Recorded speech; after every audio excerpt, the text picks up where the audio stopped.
The second time they tried, they failed. The third time they tried, they failed. The fourth time they tried was April 26, 1986.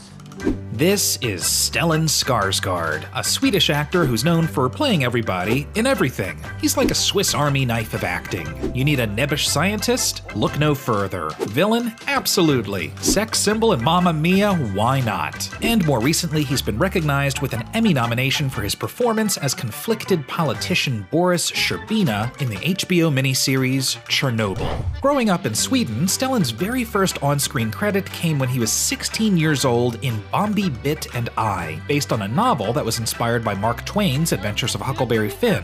According to Stellan, Sweden only had one channel on television at the time, so when this aired, he felt like a rock star. Stellan continued working steadily throughout the 70s and 80s, making a name for himself in his home country, playing anything from the romantic lead to a psychotic killer, a role he played in the 1982 film The Simple-Minded Murderer, and won a Best Actor award for at the Berlin Film Festival. Eventually, he did work his way into some films that were recognized internationally with some Oscar nominations. He played a seductive love interest in The Unbearable Lightness of Being, a submarine captain in The Hunt for Red October, and in Oxen, a Swedish drama nominated for an Oscar for Best Foreign Language Film in 1991, he starred as a man who desperately kills his neighbor's ox to feed his family. Vad ska jag göra då?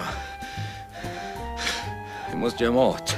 Then in 1996, Stellan began working with writer-director Lars von Trier for the first time in the indie drama Breaking the Waves. Not surprisingly, it's a bit dark. Stellan played an oil rigger who becomes paralyzed in an accident and encourages his wife, played by Emily Watson in her first film role, to sleep with other men.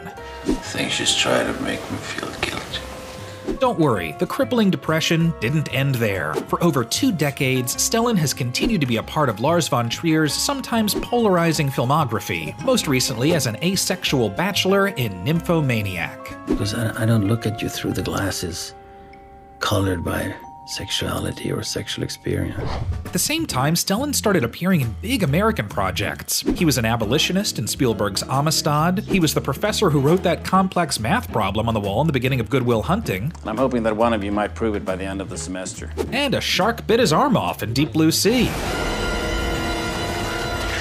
But things really kicked off for him in the mid-2000s when he became a crucial part of 2 franchises. He played Bootstrap Bill in the Pirates of the Caribbean series. It was always in my blood to die at sea. And Marvel fans would definitely recognize him as astrophysicist Erik Selvig.